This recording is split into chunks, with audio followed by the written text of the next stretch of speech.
हमनवा, तुम ये नहीं कर सकती। मैं सबको हमारे रिश्ते के बारे में बता दूंगा। तुम सिर्फ मेरी हो, कभी किसी और की नहीं हो सकती। मैं तुम्हें किसी और का नहीं होने दूंगा। एक सांस में ही रजत फोन पर मनीषा से बोलता चला गया। क्यों? तुमने भी तो शादी कर ली थी। तब मेरे बारे में नहीं सोचा कि मेरा क्या होगा? मौत से लड़कर वापस आई थी मैं। अब किस हक से मुझे रोक रहे? कहकर रोते हुए मनीषा ने फोन कट कर दिया। ऐसा क्या हुआ रजत और मनीषा के बीच जो 10 साल का प्यार बिखर गया? मनीषा 10 साल पहले के ख्यालों में डूब गई। वो उसी स्कूल में पढ़ता था जब मनीषा ने एडमिशन लिया था। पापा के ट्रांसफर की वजह से उसे नई जगह, सब कुछ नया था। उसके लिए सब दोस्त पीछे छूट गए थे। उसका तो यहाँ मन ही नहीं लगता, लेकिन करती भी क्या, मजबूरी थी। स्कूल का पहला दिन गुमसुम सी बैठी थी क्लास के एक कोने में। किससे बात करे और किससे बात न करे और क्या करे, उसे कुछ समझ में ही नहीं आ रहा था। तभी एक लड़का पास में आया। हेलो, तुम्हारा न्यू एडमिशन है क्या? पहले कभी देखा नहीं। क्या नाम है? रजत ने पास आकर पूछा। मेरा नाम मनीषा है। मैंने आज ही ये स्कूल ज्वाइन किया है। मैं इस शहर और इस स्कूल में नई हूँ। ये दोनों की पहली मुलाकात थी। फिर आपस में बातें करते, साथ पढ़ते और खेलते कब दोस्त बन गए पता ही नहीं चला। पढ़ाई के साथ साथ रजत और मनीषा न जाने कब एक दूसरे को चाहने लगे। उन्हें एक दूसरे के साथ रहना, बातें करना, साथ खाना, साथ घूमना, समय बिताना अच्छा लगता था। अब मनीषा बीए की पढ़ाई कर ली थी, तभी उसके पापा का ट्रांसफर उत्तर प्रदेश के मेरठ जिले में हो गया। वो दोनों एक दूसरे को प्यार करने लगे थे। अब जाकर उन्हें एहसास हुआ।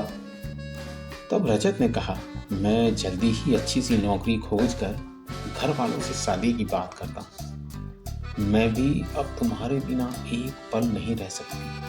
दुआ से होते हुए मनीषा ने कहा। समय बीता और रजत को एक अच्छी नौकरी मिल गई। सबसे पहले उसने मनीषा को फोन किया। मेरी जान, मेरी नौकरी लग गई।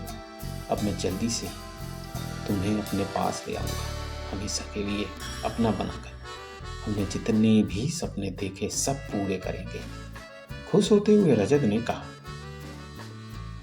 अरे वाह, जल्दी से घर वालों से बात कर लो। बहुत प्यार करती हूँ। अब नहीं रहा जाता तुम्हारे बिना। अगले दिन रजत ने अपने पापा से बात की। पापा बहुत खुश हुए।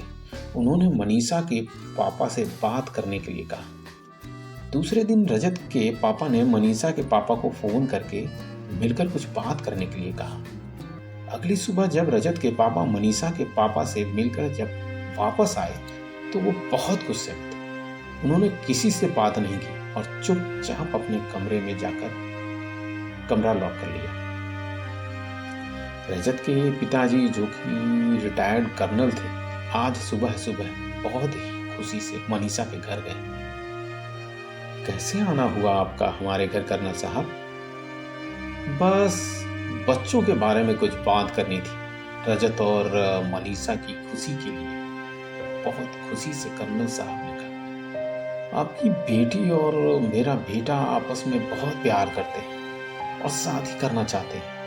मेरे बेटे को बेंगलोर में बहुत अच्छी नौकरी भी मिल गई है, इसलिए हम चाहते हैं कि उन दोनों की खुशी के लिए दोनों की शादी कर देनी चाहिए।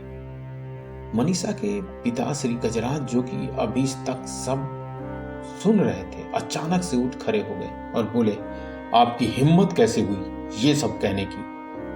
आपने सोच कैसे लिया कि मैं इसके लिए तैयार हो जाऊंगा? आपकी और मेरी जाति अलग है। मैं कभी अपनी बेटी की शादी दूसरी जाति में नहीं करूंगा। आप तुरंत यहाँ से चले जाइए। कहीं ऐसा ना हो मेरे हाथों आपका अपमान हो जाए। श्री गजराज ने कर्नल कपूर को अपमानित करके घर से निकल जाने को कहा और वो घर जाकर चुपचाप किसी से बिना बात किए कमरे में चले गए और कमरा बंद कर लिया, जैसे कोई फैसला ले रहे हो। घर के सब लोग परेशान थे कि ऐसा क्या हो गया। थोड़ी देर बाद जब कर्नल साहब बाहर आकर बैठ गए, क्या हुआ जी, आप ऐसे परेशान होंगे तो हम सबका क्या होगा, ऐसा क्या हो गया, आप तो वहां कितनी खुशी खुशी गए थे, अब इतना परेशान। उधर मनीषा ने रजत को फोन पर रोते रोते सब कुछ बता दिया और फिर रजत के पापा से बात की। अंकल, मैं पापा की तरफ से आपसे माफी मांगती हूँ, बस मुझे थोड़ा समय दे दीजिए, मैं पापा से बात करके उन्हें मना लूंगी, रोते रोते मनीषा ने कहा। दूसरे दिन राहुल अपनी जॉब के लिए बेंगलुरु चला गया। कर्नल साहब को उस दिन का अपमान भूला नहीं जा रहा था। उनके अहम पर की गई ये चोट थी जो उन्हें बर्दाश्त नहीं हो रही।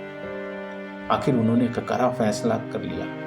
पता था कि रजत नहीं मानेगा, इसलिए रजत को भी नहीं बताया और शादी की सब तैयारी कर ली। शादी के एक दिन पहले उन्होंने रजत को फोन किया और घर आने को कहा, मगर उसे ऑफिस में कुछ विशेष काम था, इसलिए उसने मना कर दिया। लेकिन माँ की बीमारी का सुनकर उसे आना पड़ा। रजत घर तो आ गया, लेकिन उसे क्या पता था कि यहाँ उसे की शादी के लिए बुलाया गया था। जैसे ही उसे पता चला तो वो नाराज हो गया और सबसे लड़कर वापस जाने लगा। तभी उसके पिता ने बंदूक अपने सिर पर लगाकर बोले, तुम्हें ये शादी नहीं करनी, मत करो, यहाँ से जाना चाहते हो तो चले जाओ, लेकिन मेरी लाश पर से तुम्हें जाना होगा, क्योंकि मेरे लिए अपमान के साथ जीने से मर जाना अच्छा है। जिसने जन्म दिया उसके साथ कोई भी बेटा ऐसा नहीं कर सकता था। जो बेटा अपनी माँ और पापा की मौत का कारण बने, उसके लिए तो जीना ही बेकार है। और आखिरकार उसने शादी के लिए हाँ कर दी। पिता ने अपने अपमान और अहम की वजह से दो जिंदगियों को अलग कर दिया। घर में रजत की शादी की सभी रस्मों की तैयारी होने लगी। रजत ने मनीषा को फोन किया, मेरी जान, मेरी जिंदगी, मुझे माफ कर देना, मुझे मजबूरी में किसी और से शादी करनी पड़ रही है, पर मेरे दिल में, सांसों में हमेशा सिर्फ तुम रहोगे। मेरी ये जिंदगी मेरे जन्म देने वाले माँ बाप के नाम। कहते हुए रजत रोने लगा। दूसरी तरफ मनीषा का भी रोते रोते बुरा हाल था। दोनों ऐसे रोए जा रहे थे जैसे उनकी जिंदगी हमेशा के लिए लुट गई। रजत के यहाँ शादी की रस्में होने लगी। इधर मनीषा हॉस्पिटल में एडमिट हो चुकी थी। उसके घर वाले बहुत परेशान थे। उन्हें भी पता था, लेकिन कोई कुछ नहीं कर सका। जाति और धर्म के खोखले दिखावे में फंसा इंसान जीत गया था और एक पिता कहीं खो गया था। उसे सिर्फ अपनी इज्जत से प्यार था, बेटी से प्यार नहीं। और आजकल की सच्चाई भी यही है कि इंसान अपनी झूठी शान में अपने सभी रिश्ते नातों को पीछे छोड़ देता है। मनीषा ठीक होकर घर आ गई थी, लेकिन उसकी पूरी दुनिया उजड़ चुकी थी। दूसरी तरफ सारे रस्म रिवाज से रजत की शादी हो गई। रजत अपनी नई नवेली दुल्हन के कमरे में गया और पास में बैठ गया। देखो, परिवार के दबाव में आकर मैंने तुमसे ये शादी की है। तुम इस घर की बहू हो, लेकिन मेरे दिल में तुम्हारे लिए कभी कोई जगह नहीं हो पाएगी। वो मनीषा के फोटो दिखाते हुए कहता है, ये मनीषा है और मैं इससे बहुत प्यार करता हूँ, इसलिए मजबूरी के रिश्ते को निभा ही नहीं पाऊंगा। कहते हुए राहुल बेड पर लेट गया। तीन पंछी रूठे हुए, कौन किससे है खफा, बात बस इतनी सी है, हैं वो जुदा जुदा। दूसरी तरफ सारे रस्मों रिवाज से रजत की शादी हो गई। रजत अपनी नई नवेली दुल्हन की तकी, जो कितने सपने सजो कर इस नई दुनिया में कदम रखी, आज एक पल में सब बिखर गए। वो सोचने लगी, आखिर उससे ऐसी क्या गलती हो गई जो उसके साथ ये सब हो गया। तोहफा मिला सुहाग का, ऐसा अपनी सुहाग रात में, इस खुशी से बेहतर तो ना खुशी होती जो हम तेरे हम नवा न होते। किसका करें एतबार अब, जब मांझी ही कश्ती डूबो गया। एक नई नवेली दुल्हन के लिए शादी के बाद की पहली रात को उसके पति के मुंह से यह सब सुनकर ऐसा लगा कि जैसे उसका सारा संसार उजड़ गया। समझ ही नहीं आ रहा था कि वो क्या करे, कहाँ जाए, किससे कहे। उस समय उसकी पीड़ा को सुनने वाला वहां कोई नहीं था। वो भी रोते रोते लेट गई। आज 3 जिंदगी आंसुओं में डूबी हुई थी, रजत, मनीषा और केतकी। आखिर किसने हक दिया इन 3 जिंदगियों को बर्बाद करने का?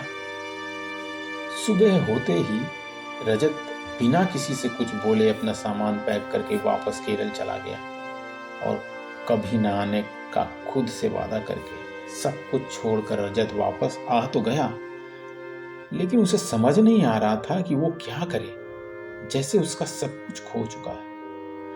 वो क्यों जी रहा है, किसके लिए जी रहा है? तब उसने मनीषा को फोन किया। हेलो मनीषा, मैं तुम्हारे बिना नहीं रह सकता। मैं सिर्फ तुमसे प्यार करता हूँ, किसी और के साथ कभी खुश नहीं रह सकता।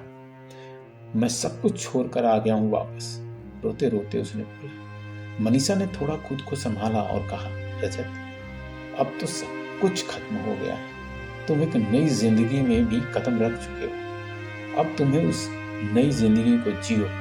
रजत कहता है, मैं तुम्हारे बिना नहीं रह सकता। मैं तुम्हारा गुनहगार हूँ। तुम चाहो सजा दो, मुझे सब मंजूर है। मुझे तुमसे कुछ नहीं चाहिए, बस मुझे कभी छोड़कर दूर मत जाना। मैं टूट कर बिखर जाऊंगा। बस तुम मुझसे बातें हमेशा करती रहना और मुझे तुमसे कुछ नहीं चाहिए। मैं यही सोच लूंगा, यही मेरी सजा है।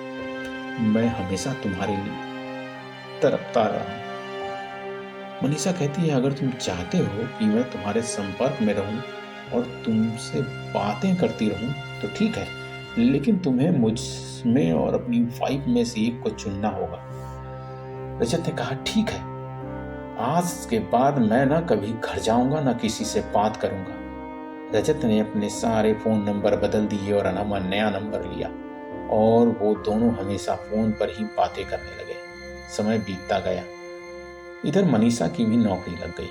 2 साल बीत गए थे। रजत अपने घर तक नहीं गया था। सब तो अपनी जिंदगी में बिजी थे, लेकिन किसी ने कभी उस लड़की के बारे में नहीं सोचा जिसे उसका पति उसकी पहली ही रात में छोड़ के जमाने के ताने सुनने के लिए छोड़ गया। आखिर समाज एक पुरुष को कभी गलत नहीं कहता, हमेशा लड़की को ही बोलता है, चाहे गलती किसी की भी। लेकिन उसकी व्यथा को समझने वाला कोई नहीं था। हालांकि उसके सास ससुर उसे बहुत चाहते थे, लेकिन जीवन साथी की कमी तो कोई नहीं पूरा कर सकता है। अगर उसका व्यवहार बदल जाता है तो पूरी तरह से उसे गलत तो नहीं कहा जा सकता। सबने उसे मनाने की बहुत कोशिश की, लेकिन सब व्यर्थ। घर में लड़ाई झगड़े भी होने लगे। उन दोनों की शादी तलाक तक पहुंच गई। इसी बीच किसी ने रजत की कंपनी में फोन करके कुछ उल्टा सीधा कहा। ऐसा क्या कहा कि उसकी नौकरी भी चली गई। शायद हर इंसान को उसके कर्मों का फल तो मिलता ही है, एक न एक दिन। रजत का तलाक हो गया, नौकरी भी चली गई। बहुत मुश्किल से उसके दिन कट रहे थे। कभी कभी मनीषा उसकी मदद कर देती। जब मुझे पता चला तो मैंने कहा, मनीषा, रजत तो सिर्फ तुम्हारे लिए अपना सब कुछ बर्बाद कर चुका है। उसकी जिंदगी में कुछ नहीं बचा। क्या अब तुम उसका हाथ नहीं थाम सकती? मनीषा ने कहा, नहीं शशि। उस समय उसने अपने माँ और पापा और परिवार को चुना था, और अब मैं अपने परिवार के विरोध में नहीं जा सकती। 3 महीने बीत गए और आज मनीषा की शादी तय हो गई और वो आज खुश थी इस शादी से। उसने कहा वो बहुत प्यार करता है और मैं भी उससे बहुत प्यार करने लगी हूँ। वो बहुत अच्छा इंसान है। मैंने कहा, रजत कैसा है? तो वो बोली कि अब मैं उससे बात नहीं करती। वो बहुत गलत है। मैंने उसे समझने में गलती कर दी थी। वो मुझे ब्लैकमेल कर रहा था कि मेरे होने वाले पति को सब कुछ बता देगा। मैंने उससे बात करना बिल्कुल बंद कर दिया। आज मनीषा की शादी हो चुकी है।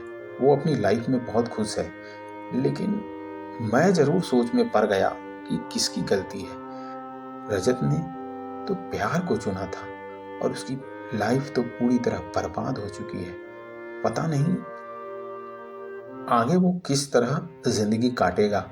मानसिक तनाव की स्थिति से गुजर रहा है और आज वो बिल्कुल अकेला है।